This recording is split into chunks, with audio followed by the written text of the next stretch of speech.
All in all, I think the message of the good Congressman Eric Uyang. United.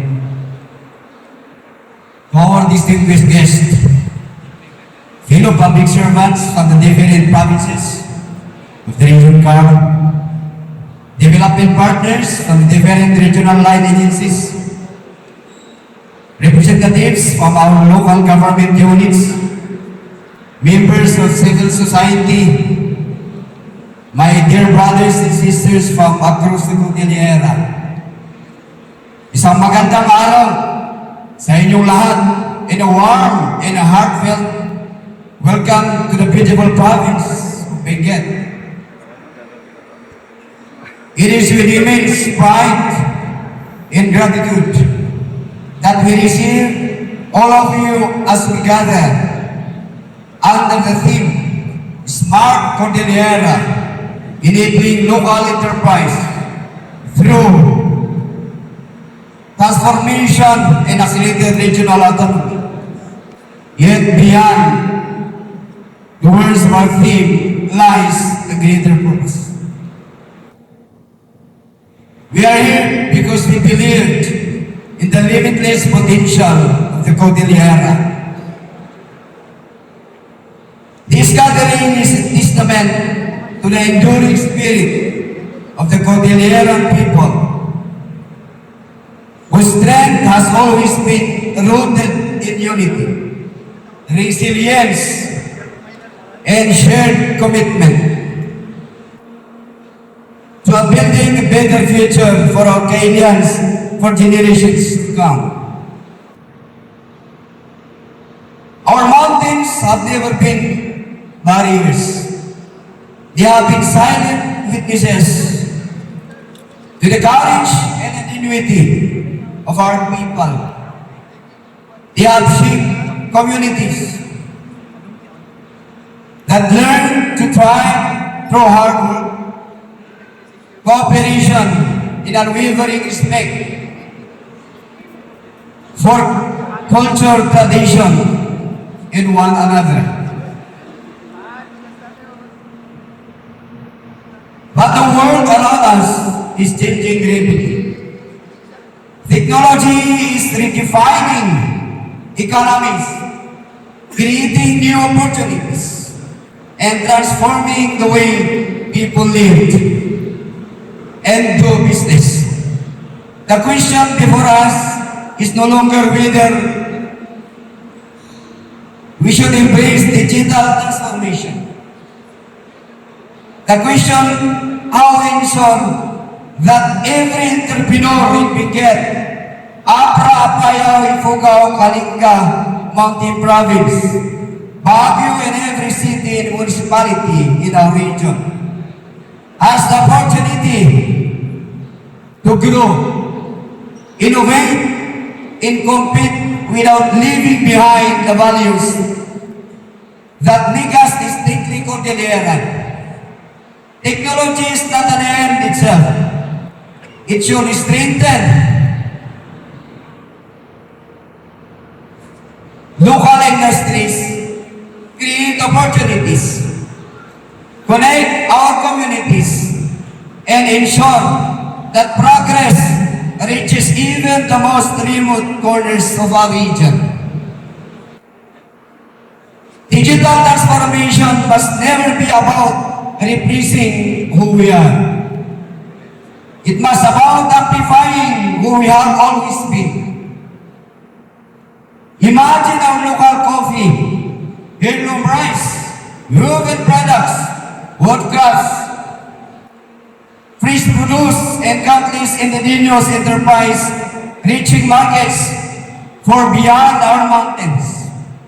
Not because they abandoned their identity, but because technology allowed the world to discover their excellence.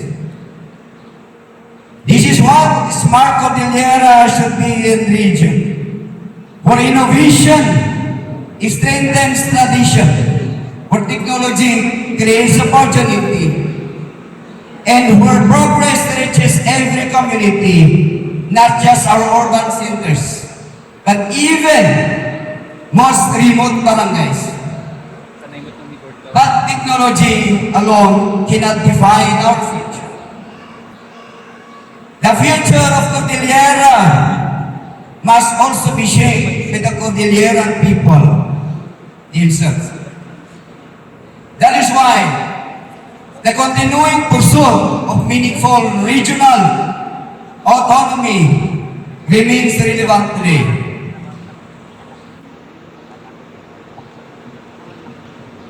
Autonomy has never been about separation. It is about creating distance from the rest of the nation. It has never about privilege. It has always been about empowerment. The opportunity for people to make decisions that best reflect our history, our geography, our culture, and our aspirations. The continuing pursuit of genuine regional autonomy remains as relevant today as it was decades ago. It is about bringing governance closer to the people. It is about crafting policies that respond the unique realities of our mountains, our indigenous communities, our local economies, and our cultural heritage. It is about giving the Cordilleran people a stronger voices in shaping the future of the region we proudly call home. It is about giving our people a stronger voice in shaping our own destiny. Also, one of your Cordillera representatives in Congress, I have always believed that preserving our identity is as important as pursuing development. That is why I have filed a measure, House Bill 1510, seeking to declare Cordillera Day a regular non-working holiday throughout the region. Initiated last Congress and currently it was already approved and has already passed the House of Representatives. We have already heard the Senate Committee deliberation on this one as well. This is more than a proposal to recognize a date on the calendar. It is an affirmation of who we are. It is a recognition of our shared history, our continuing journey towards self-determination, and sacrifices the men and women who believe that Cordillera deserves not only to be administered differently, but to be understood, respected, and celebrated for its unique identity. Our diversity has never been our weakness. It has always been and will always be our greatest strength. Because we are bound together by our heritage, one dream and one Cordillera. Because people who remember their history, people who confidently shape their future. The celebration of Cordillera Day in pursuit for regional autonomy are therefore inseparable. One reminds us of our identity. The other empowers us to translate that identity into a meaningful action and responsive governance. One honors and journey, and the other challenges us to continue together to embody our shared vision of a Cordillera that remains proud, of its heritage while confidently embracing progress. My fellow Cordilleras, the road ahead will not always be easy.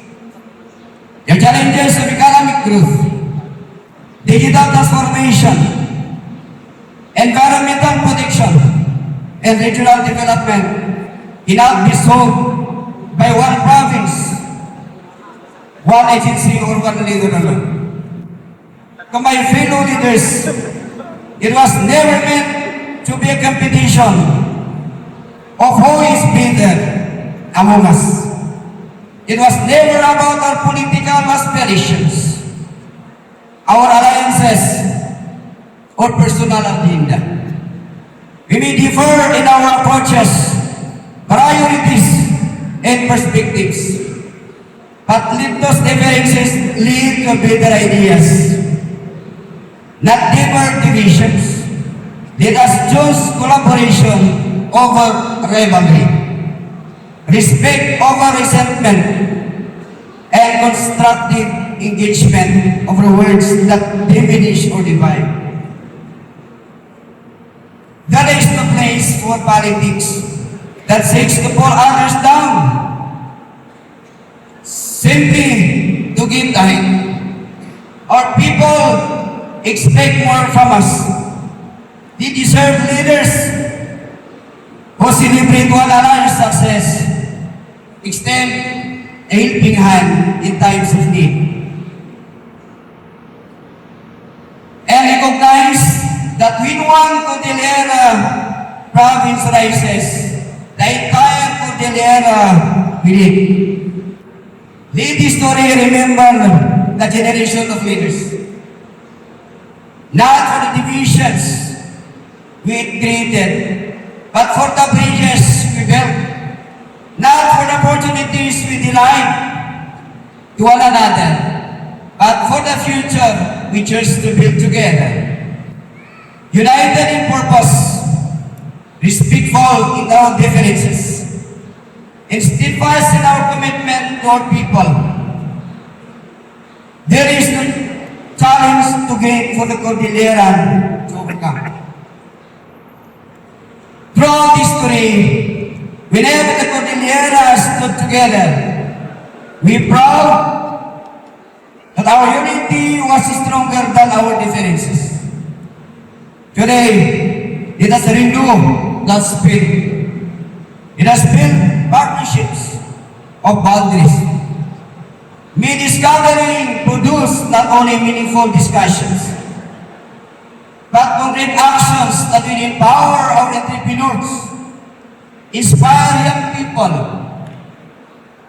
preserve our heritage, and bring inclusive progress to every community. To all our delegates, thank you for allowing our province with your presence. We hope you experience not only the beauty of our land, but also the warmth, generosity, and enduring spirit of our people. Together, it has proved that smartest regions are not simply those with newest technology, but those whose people remain united by a common purpose. Together, it has built a Cordillera that is proudly rooted in its heritage, boldly embracing innovations, and confidently shaping its own future. May God bless our beloved Cordillera, and may God bless us all. Maraming salamat po. Honorable Congressman Eric Villar. Thank you very much, Honorable Eric Goyap, for the solidarity message